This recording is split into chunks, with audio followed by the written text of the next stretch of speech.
unsurpassed, telecast. It's the 10 items or less podcast. What's up, everybody? Welcome to the episode of 10 Items or Less. I'm your host, Justin Smith.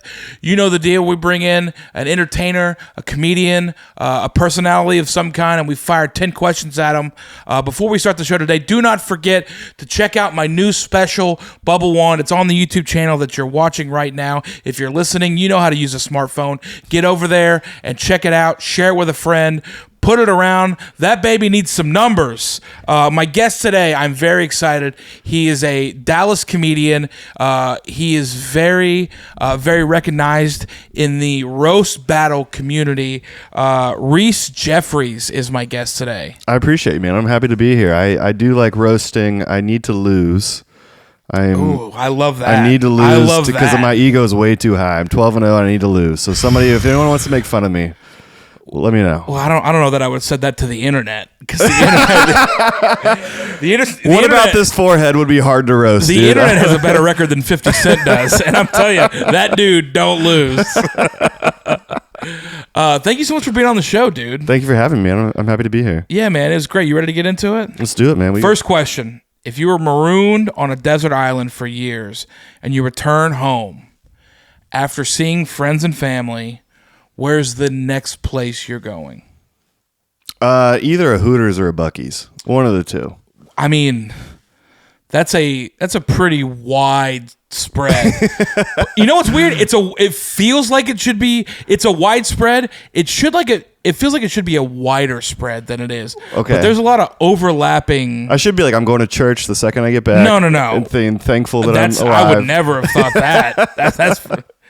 You know, why Buc-ee's? Hooters, because I'm a Texan. Yeah, obviously, you know why Hooters, but I would do Buc-ee's because Buc-ee's is the most Texan thing ever, and I have IBS, so I have to go to the bathroom a lot. Right. And Buc-ee's is the best thing to do when you have that problem. It is funny. The best part about Buc-ee's is I feel like a lot of people get the order wrong, because you go into a Buc-ee's, you use the bathroom first, and then you get the food. That's a bad thing? It should be you eat the food at Buc-ee's and then you go to the bathroom. Like, that should be. I feel like it's a wasted opportunity. It hits me quick enough. I might as well just do that. I mean, especially, first of all, the one thing I love about a Buc-ee's, and I agree, I could imagine spending multiple years on a desert island thinking about Buc-ee's, because Buc-ee's will always find a new thing to cook up. You know, do you remember the first time you went in there and they had a tortilla maker? And you go, what is this? Are you kidding me? Fresh tortillas here? Well, also? That's crazy. They can do it all, dude. I mean, That's the thing. I'm trying to think of like what I would miss most, like being on the island. I don't know. What do you think you would miss most being on an island? I mean, I don't think that's your answers are bad. I think it's more of like a personal. Okay. I mean, the first thing I would do, if we're being honest, the first thing I would do after years of being on a desert island, I'd go straight to the movies. Okay. I'd line me up 2 or 3 movies in a row, and I'm just gonna sit in air conditioning and drink cold soda and eat salty, buttery popcorn until I can't keep my eyes open anymore. I like that. I would do the same thing with Miller Lite at a bar somewhere. I think that I'm going to change my answer. I would go to a bar. Right. For sure. And just watch sports. Yeah. Because that's what I love doing most. And so I would just do that for a long time. I like that. And then go to Buc-ee's, Uber obviously, and then go to Hooters after. That's not bad. I mean, what would you do if one of those places was closed, though? They won't be closed. They never close. I mean, Hooters is on the way. Hooters is I haven't seen a Hooters my that's Hooters, open. dude. I actually can connect to my Hooters touch tunes from my apartment, which I've been firing up lately. Wild. Yeah. Do you live that close to a Hooters? Yeah. So you just go to Hooters just to like... They know me. You guys... They know me, dude. I feel like you've borrowed... If you live that close, you've borrowed milk from Hooters. You guys got any sugar? First name basis, brother. Don't worry. I mean, that's wild, dude. I think Candace is working tonight. I forget. I don't know. Whatever. You're just like... You're just not. That's just so funny to be that close to something. He's like, I don't know. I love it, dude. I put on like 9 hours of Kanye. Oh, it's so funny. From my apartment. All right, next question. One of these has to go. house guests, picking up friends from the airport, or helping a friend move?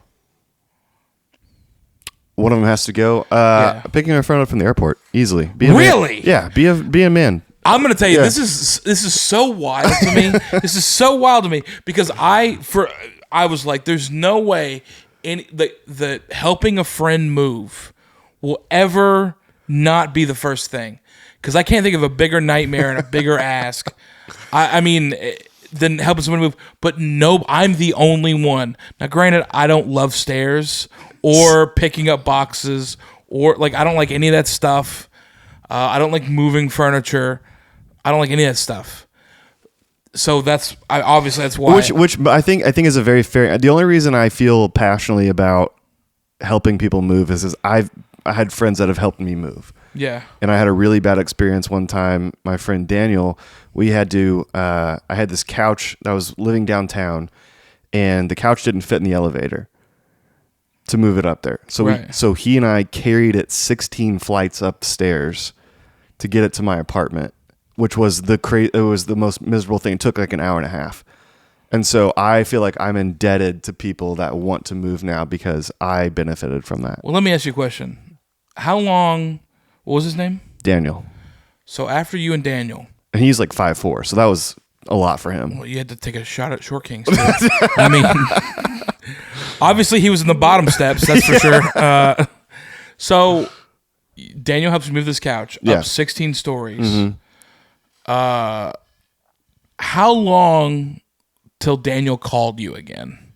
Because I feel like I'll do whatever it takes because I'm already there and I'm not going to say no. But I'm going to tell you, if I have to help you move up 16 flights of stairs, it's going to be a cool month before we talk again. You know what I mean? And I deserve that 100%. It was worse than that. Like we went to this retirement home, so I bought this lazy boy off some lady in a retirement home because she wanted to make room for more plants. Right. And he drove the truck and picked it up. The audacity to be surrounded with death and want life. The greed of the elderly knows no bound. So yeah, I feel like I owe, like I would help someone move because I've benefited from that. I think, but like coming back from the airport, first of all, just get a ride. It's not that hard of a deal.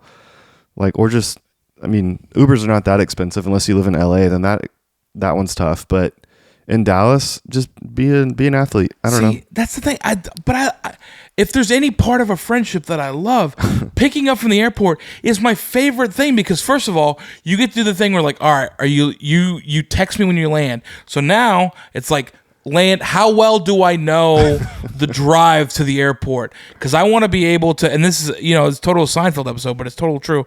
Is I want to be able to pull up when you're coming out the door. If I can time that right, that's a game. That's for me. That's the best. That's the most fun game you could ever play. And then you have somebody getting in your car from a vacation. So every wild story that maybe they probably shouldn't tell you, or that you have the optimal level of excitement post-vacation, post-trip, you won't believe what happened. You get all of that. And I'm going to tell you something. The amount of dirt that I have gotten on a car ride from the airport to where the person's house is next level. I mean, if you love tea and gossip, talking to a friend from a trip that they're not going to tell anybody else about unless it's in a novel and they change the names, that trip is juicy. You know what I mean? That's like having a friend that's in a relationship call you right after a fight. Like, that's how amazing that is. Dude, it's so good. It's so juicy. I agree. So if it's like a boys' bachelor party or something, and they're coming back from Miami or whatever, I do want to hear those stories because on that ride home, that's the only time, like before you can like understand what's like good and not to share. I do want to hear that. So I definitely get that. But if it's like a work trip or something and it's like a 8 p.m. on a Tuesday, that's when the dirt happens, dude. That's when the dirt happens. I'm gonna tell you something. I've picked up friends from weird, crazy vacations, and they have fun stories. But nothing will ever beat a Tuesday to Thursday conference in Des Moines when it snows. You know what I mean? Those stories are unhinged. Those stories, if the stories ever get out, will end relationships both family and friends. And that's the kind of juice that I want. Okay. And I feel like the move thing to me is the easiest choice, but I feel like having like people like a house guest, like on a long like okay, so they're staying for what, more than 3 days, or like? I would say it's a good long. Like there's no like you don't know when they're gonna leave. Like hey, it's a tough.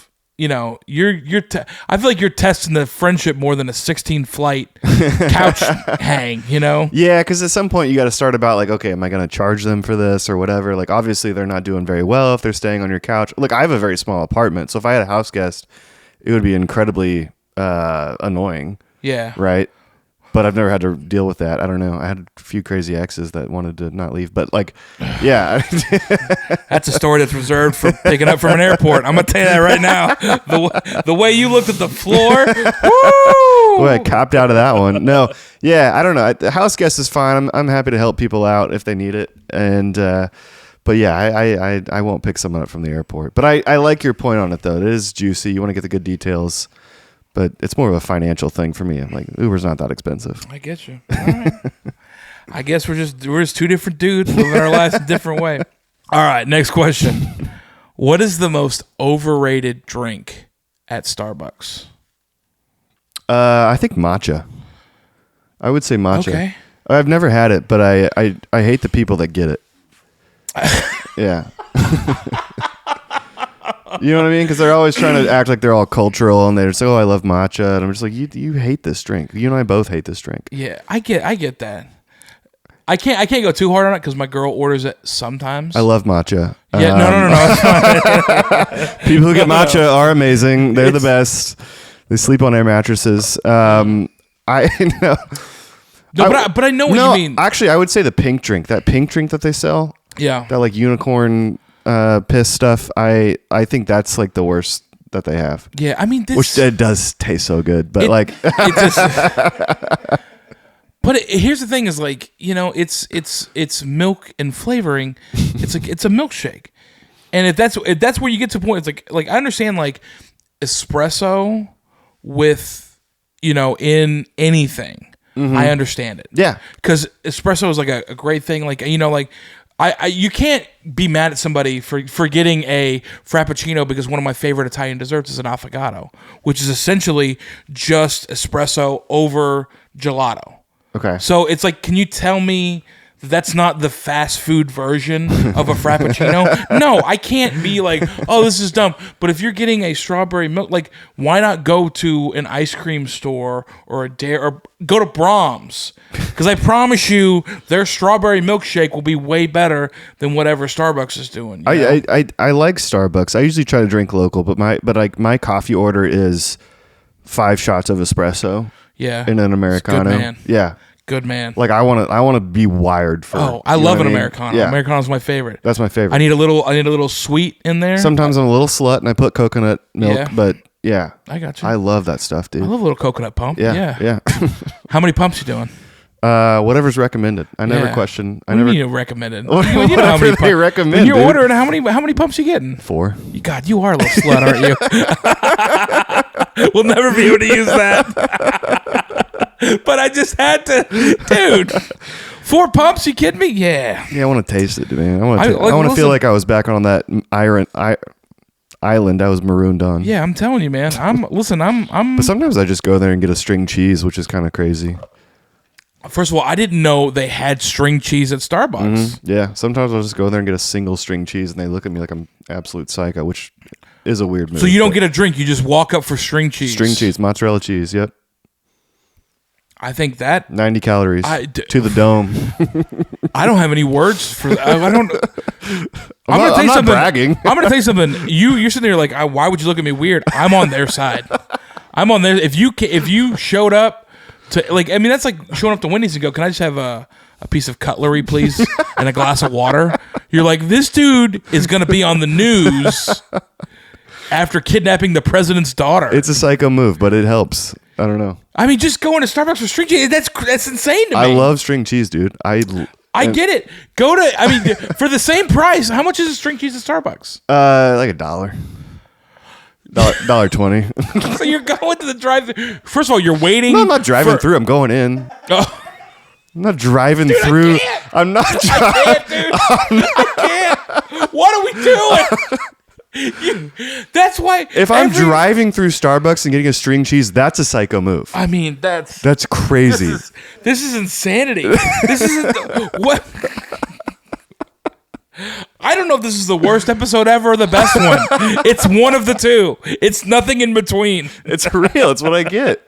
I need a little bit of protein sometimes around 10:30 in the morning, and so I go down there and I get one. You walk in. Yeah. And you say 1 string cheese. No, I just bring it to him and I say, scan this, and I pay with the app, obviously. I don't know, dude. I think I would pay with cash and burn the receipt. I think that's what I would do. Ordering 1 string cheese at Starbucks is no. I'm gonna not two. I mean, you living outside of a Hooters makes so much more sense than after. The wild things you said at the beginning of this episode are now just like, okay, right, sure. Okay, I won't get any more string cheese. It's fine. I will. By the way, I love string cheese. My girl makes me snack trays, and string cheese is a staple. You're just okay. So obviously, okay. So you're gonna talk all that. Yeah, but just not for a single one. I mean, that's like going into a gun store and be like, "Hey, I need some ammo," and they go, "What kind of box you want?" You go, "No, I just need 1 bullet."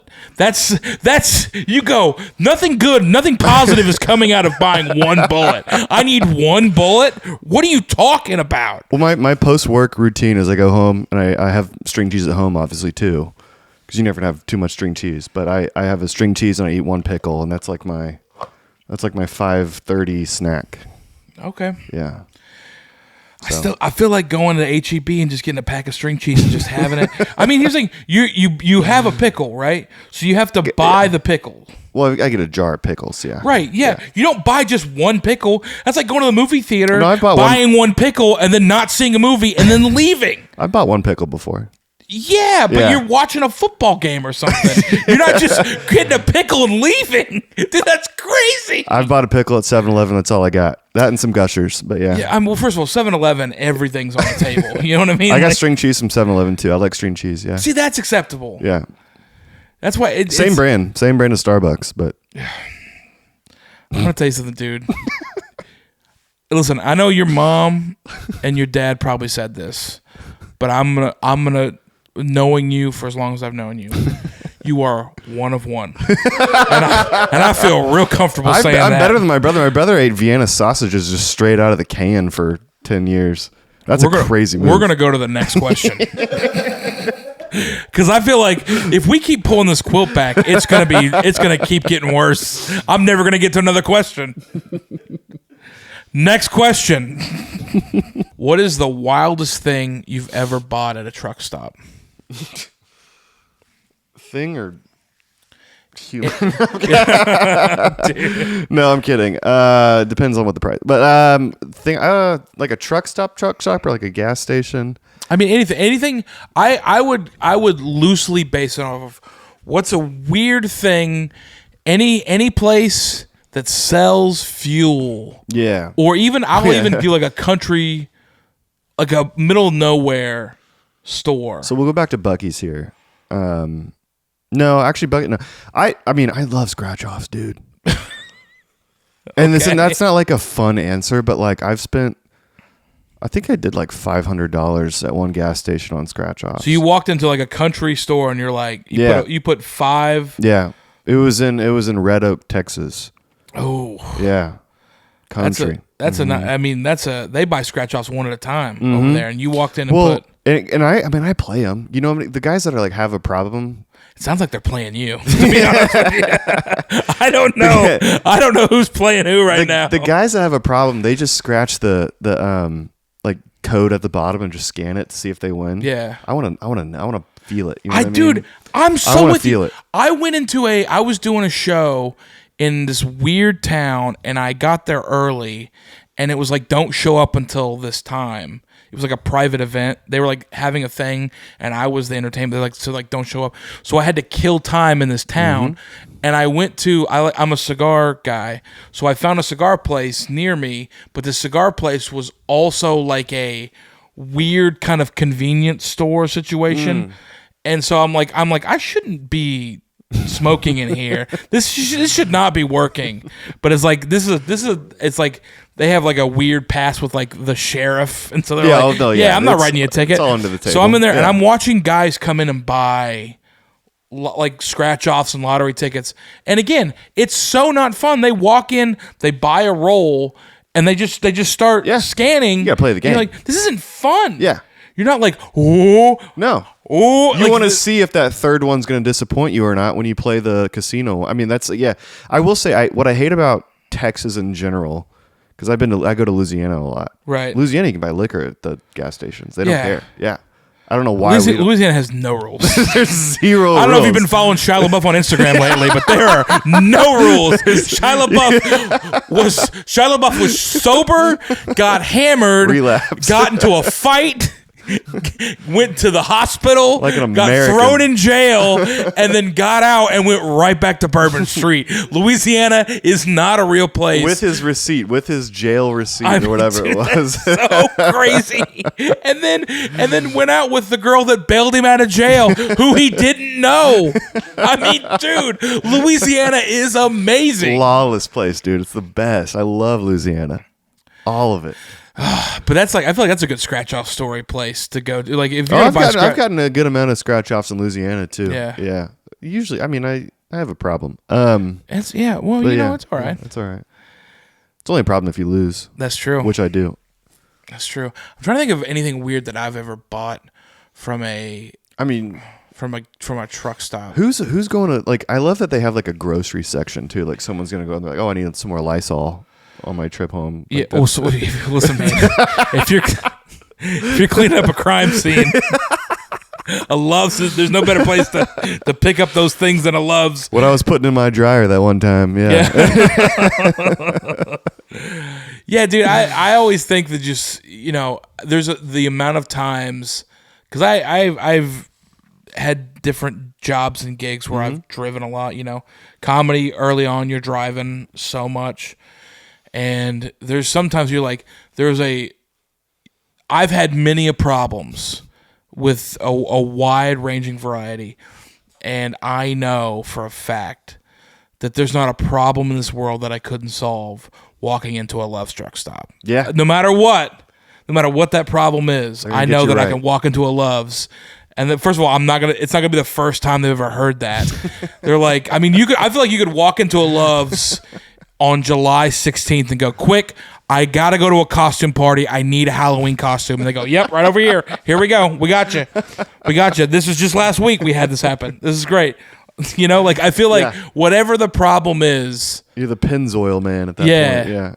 they always got an answer, or they always know a person. That's how I feel about Buc-ee's, man. It's like you can go in there and you can live your dreams in a Buc-ee's, man. Yeah, but I feel like a Buc-ee's is like a Buc-ee's is like a church friend, where you're like, hey, if I have a problem, like, oh my gosh, like, how do I fix a divot in a golf course? That's a Buc-ee's problem. That's fair. Or, oh my gosh, how do I, they're surface level. Yeah, they're it's very level. like, oh my gosh, how do I fix a shingle on my roof? Yeah. Or, oh my gosh, those are Buc-ee's problems. Buc-ee's can help you today. Love's can help you for a lifetime. That's what I'm hearing. Yeah. Yeah. But I feel like a Love's is darker problems. Where you're like, okay, listen, I accidentally cut off 2 fingers on my mother-in-law's hand. And she's asleep and she's not awake right now. What do I need to do before she wakes up? That's a Love's problem. They'll handle it. Love's is there when you need it. When you need it. Buc-ee's is there when you want it. Love's is there when you need it.